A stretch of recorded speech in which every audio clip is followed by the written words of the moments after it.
Some motorcycles have more than one purpose. Some are the identity of a nation, the symbol of a freedom. Not because someone decided they should be, but because what they represent, what they carried, what they made possible, made it impossible to feel anything but awe. This is a 1947 Harley-Davidson Knucklehead FL, the most sacred machine in American motorcycle history. The final year of Knucklehead production, the last breath of a legend.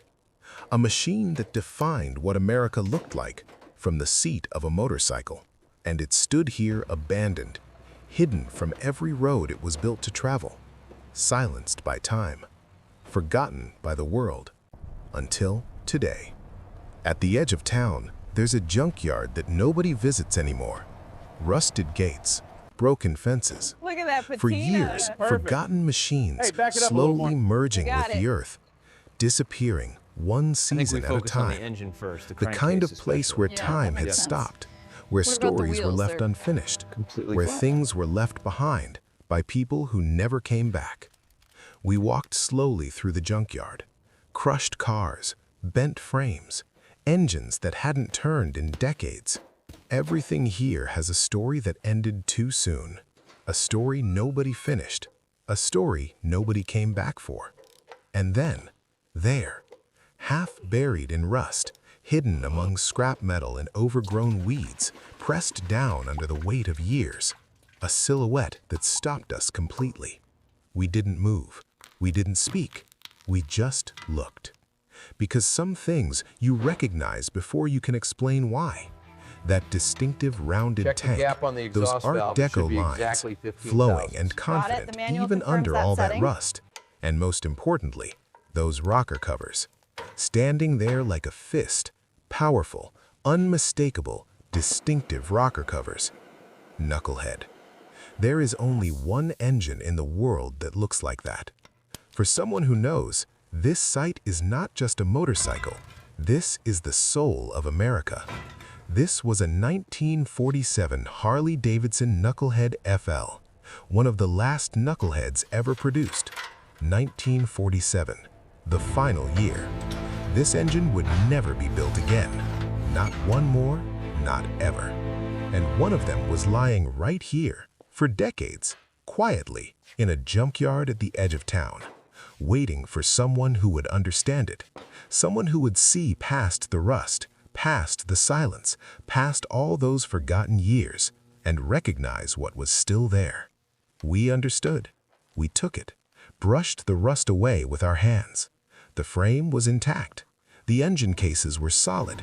The crankshaft turned. Slowly, with resistance, but it turned. This machine hadn't died. It had just been abandoned. We made a call. We agreed on a price. And on that morning, one of the most iconic machines in American motorcycle history found someone to fight for it again. Someone who wasn't going to walk away. Getting it out was not easy. It hadn't moved in decades. Every component felt locked in place, held down by time, rust, and the weight of forgotten years. The wheels had fused to the ground. The tires had cracked and crumbled into themselves. Every bolt, every connection, every surface frozen in place beneath years of neglect, seized by rust, held fast by time.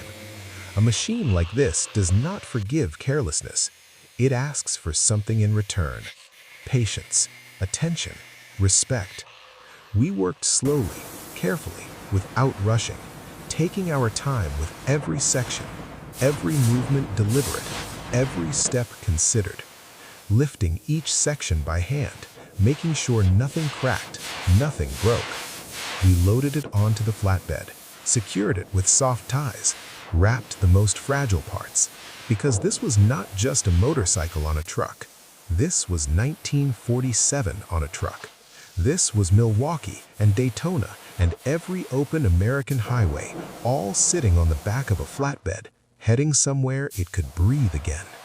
And as the sun rose that morning, as the light began to fall across the junkyard, across everything that had been left behind, the 1947 Harley-Davidson Knucklehead FL left the place where it had been abandoned.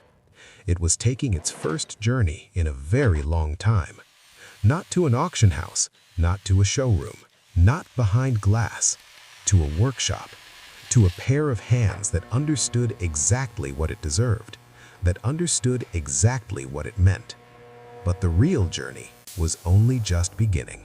When it arrived at the restoration workshop, we saw the damage clearly for the first time. Under proper light, without the shadows of the junkyard hiding what time had done. The fuel tank had corroded from the inside.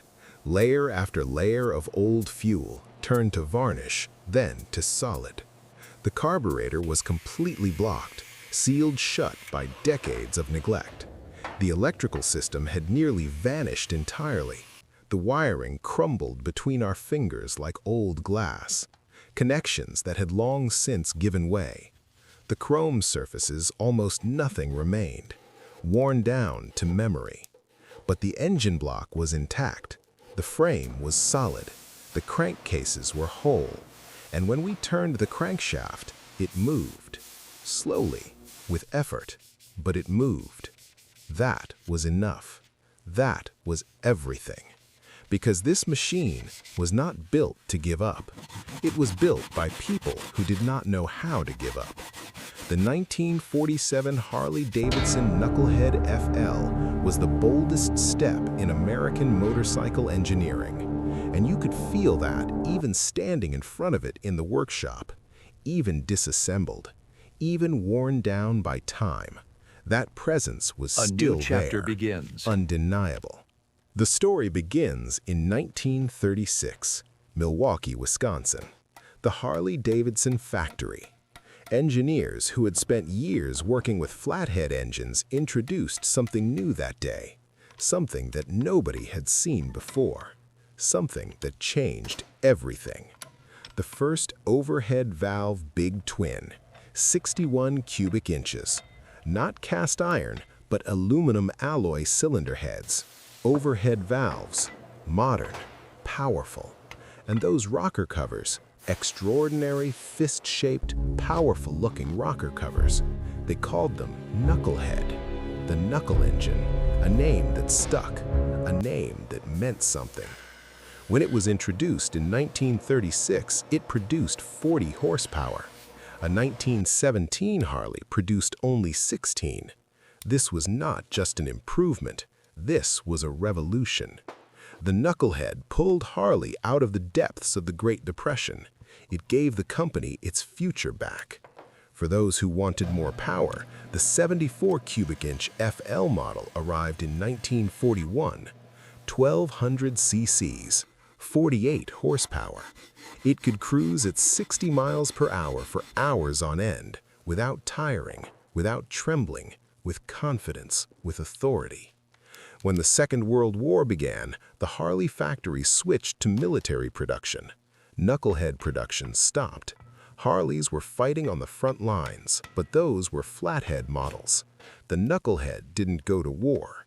It was waiting for something greater, something worth coming home to. When the war ended, civilian production resumed in 1946, and Americans, longing for the open road, rushed toward the Knucklehead. In 1947, more than 11,000 Knuckleheads were sold. It was Harley's best year since the Great Depression, the best year in over a decade. But it was also the last year. In 1948, the Panhead would arrive, and the Knucklehead would pass into history. The 1947 FL was the final link in that legend, the last one, the closing chapter. The 1947 Knucklehead FL was not just a motorcycle, it was a part of American culture. Soldiers returning from war were searching for freedom, searching for the open road, wanting to feel something after years of darkness, wanting to move, wanting to breathe, wanting to travel the length and breadth of the country without answering to anyone. And for that, there was only one machine made for the job. The Harley-Davidson Knucklehead. In 1947, Marlon Brando hadn't yet put on that leather jacket. The Wild One hadn't been filmed. The biker culture the world would come to know hadn't yet found its name, but the road was already there. Freedom was already on the motorcycle. The Knucklehead didn't give birth to that culture. The Knucklehead was that culture. Before anyone knew what to call it, before anyone wrote it down, before it became a movie, before it became a legend, it was already alive, right here on these roads, on this machine. And now it stood before us, after decades of silence, after decades of rust and neglect and forgetting, still here, still undeniable. Standing in front of this engine now, disassembled, worn down by decades, covered in the quiet of forgotten years, you could still feel what it once was. Not just see it, feel it. The presence of a machine that changed the course of American motorcycling. 1200cc, air-cooled, a 45-degree V-twin, overhead valves, 7-to-1 compression ratio, 48 horsepower, 4-speed transmission, hand shift, foot clutch, the most advanced technology of 1947. On paper, that might seem modest, but those numbers don't tell the story of this engine. In 1937, Joe Petralli set a land speed record of 136 miles per hour on a Knucklehead at Daytona Beach. 136 miles per hour in 1937, before the war, before the world changed, before anyone thought it was possible. This engine wasn't just powerful, this engine was brave. The Knucklehead was also the first motorcycle in Harley history to come with a speedometer as standard equipment, because it was fast enough to need one, because the engineers in Milwaukee knew exactly what they had built, and they wanted the rider to know it too, from the moment they sat down, before the engine was even started. Every Knucklehead FL with that great 74 cubic inch V-twin swallowed the American highways whole, a cruising speed of 60 miles per hour for hours, without tiring, without complaining, just moving forward, the way America moved forward.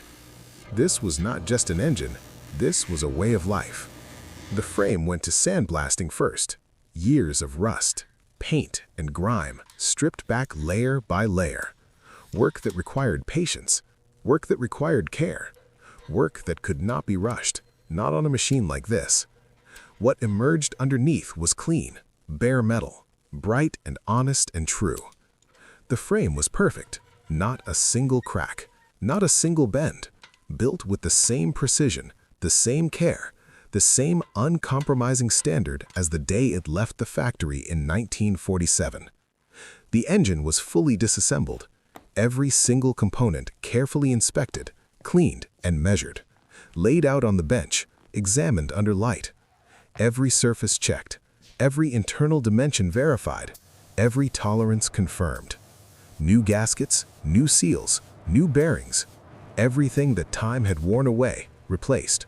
Not substituted, not approximated, replaced correctly. The carburetor was completely rebuilt, jets cleaned, needles set, float adjusted. The fuel system restored from tank to engine. The wiring rerouted from scratch. Every cable, every connection, every fuse, all of it new, all of it clean. The bodywork was carefully refinished. Those iconic Art Deco lines restored to their original beauty. The flowing curves, the confident stance, everything that made this machine look like nothing else on the road. Those rocker covers, as powerful as ever, as distinctive as ever, shone again. Day after day, the bench that was once covered in disassembled, corroded components slowly emptied, and piece by piece, the Knucklehead came back. There was nothing to rush here, no deadline that mattered more than doing this correctly. There was no shortcut worth taking on a machine like this. Every hour spent was an act of respect for what this motorcycle represents. Respect for that revolution of 1936. Respect for that record at Daytona.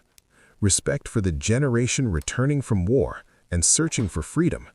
Respect for the hands that built this in Milwaukee in 1947. This engine was going to breathe again. The moment finally came. We ran through the final checks one last time, not because we doubted the work, but because this machine deserved that level of care, that level of attention. Verified every line, every connection, every fitting, made sure everything that needed to be right was right. Then we kicked it. Once, a click. Twice, a shudder. A feeling of something waking up deep inside. Something stirring after a very long sleep. 3 times, the engine fired. That deep, heavy, unmistakable 1200cc Knucklehead voice broke decades of silence. Smoke curled from the exhaust. The engine shook. The whole machine trembled for a moment, then found its rhythm, settled into itself, and held its idle. Steady, strong, alive. We didn't say anything. We didn't need to. The 1947 Harley-Davidson Knucklehead FL was alive again. Not restored to sit in a museum, not rebuilt to stand behind glass at a show, not preserved as a relic for people to photograph and walk past. Restored to exist, to ride, to feel the wind, to feel the freedom that those war veterans felt when they climbed onto this motorcycle in 1947. When the war was over and the road stretched out ahead of them and there was nowhere to be but forward. Someone had left this machine behind, one of the final year knuckleheads ever built, left in a junkyard like it meant nothing, but it meant everything. It still does. Because this is not just a motorcycle. This is 11 years of engineering miracle stretching from 1936 to 1947. A legend that lived on American roads, on Daytona Beach, in the hearts of a generation returning from war. Built by hand, by people who believed that ordinary was never enough. We believe that too. Every day, every machine, every quiet hour in the workshop, every part cleaned and measured and placed with care. That is why we do this, for machines like this one, for moments like this one. For the moment an engine that hasn't run in decades coughs, shudders, and fires for the first time. The 1947 Harley-Davidson Knucklehead FL. After all these years of silence, it was ready to ride again.